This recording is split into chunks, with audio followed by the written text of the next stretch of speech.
ओम तत्सत। ओम श्री परमात्मने नमः। ओम श्री गुरुवे नमः।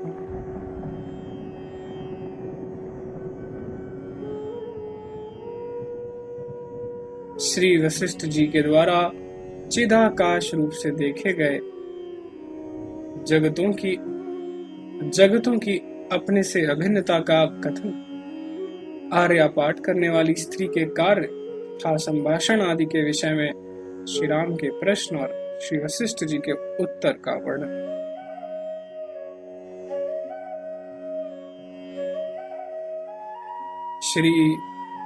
श्री रामचंद्र जी ने पूछा, भगवान, उस समय आपने पक्षियों की भांति आकाश में उड़ते हुए जो जगत समूह का अवलोकन किया, वह एक देश में स्थित होकर किया था या संपूर्ण चिन्मय आकाश में ब्रह्म स्वरूप से?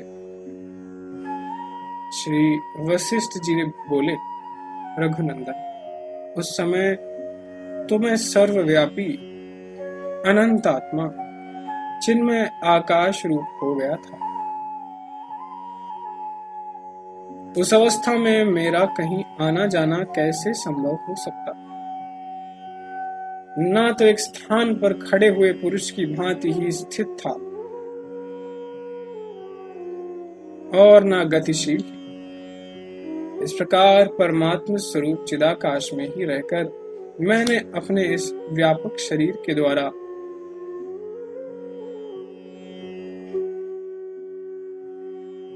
ये सारा जगत समूह देखा था। जैसे शरीर अभिमानी के रूप में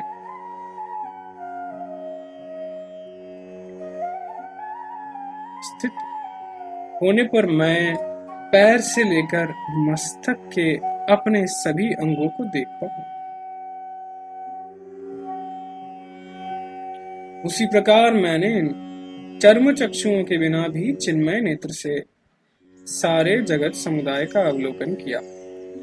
इस विषय में तुम्हारे लिए प्रमाण है, सपने में देखा हुआ संसार विभ्रम, क्योंकि स्वप्न में जो दृश्य अनुभूत होता है वह चेतन आकाश रूप ही है, इसके सिवा दूसरा कुछ भी नहीं। जैसे वृक्ष अपने पत्र, पुष्प और फल आदि को देखता है, वैसे ही मैंने भी अपने ज्ञान रूपी नेत्र से सारे जगत को देखा। जैसे अवयवी अपने अवयवों को अपने में ही अभिन्न रूप से देखता है, इसी प्रकार मैंने इन समस्त सर्गों को अपने से अभिन्न ही देखा और समझा था। श्री राम, बोध स्वरूप परमात्मा के साथ एकता को प्राप्त हुआ मैं आज इस समय भी उन विविध सर्गों को, शरीर, आकाश, पर्वत, जल और स्थल को भी उसी तरह देख रहा हूं। श्री राम जी ने पूछा, ब्रह्मन, कमल नयन, आप जब इस प्रकार अनुभव कर रहे थे तब आर्या छंद का पाठ करने वाली उस कांतिमती नारी ने क्या किया? श्री वशिष्ठ जी ने कहा, श्री राम, वह भी चिन्मय आकाश रूप से ही आकाश में मेरे समीप विनय पूर्वक खड़ी थी और उसी आर्या छंद का पाठ कर रही थी। उस समय वह देवांगना सी जान पड़ती। जैसे मेरा शरीर चिन्मय आकाश में था, उसी प्रकार उसका भी था। मैंने उस पूर्व शरीर से वैसी ललना कभी नहीं देखी। मेरा शरीर चेतन आकाश मात्र था, वह भी चेतन आकाश में रूप धारण किए हुए थी और सारा जगत जाल भी उस समय वहां चिन्मय आकाश रूप से ही स्थित था। श्री राम जी ने पूछा, भगवान, शरीर में स्थित जीव, तालु, ऊंट तथा प्राणों के प्रयत्नों से उत्पन्न हुए वर्णों द्वारा जो वाक्य उत्पन्न होता है, वह आकाश शरीर धारिणी उस स्त्री के मुख से कैसे प्रकट हुआ? विशुद्ध चेतन आकाश रूप आत्माओं को रूप का दर्शन और आभ्यंतर मन का अनुभव होना कैसे संभव? उस समय आपने जो जगत के दर्शन और संभाषण आदि व्यवहार किए, उनकी संगति कैसे लगती है? आप इस विषय में अपना यथार्थ निश्चय बताइए।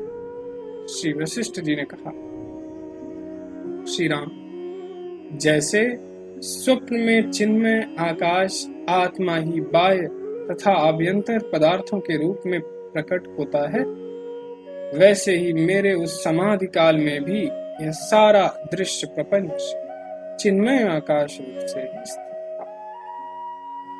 केवल वही दृश्य चिन्मय आकाश रूप रहा हो ऐसी बात नहीं, किंतु ये जितने पदार्थ हम लोगों की बुद्धि के विषय हैं, ये सब के सब तथा यह सारा संसार भी स्वच्छ चिन्मय आकाश रूप ही है।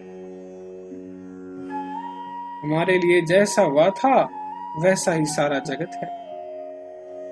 जैसे स्वप्न में पृथ्वी पर खेती आदि के रास्तों पर आने जाने के तथा पर्वत प्रासाद आदि के ऊपर शयन आदि के जो व्यवहार होते वे सब चिदाकाश रूप ही हैं। उसी तरह उस समय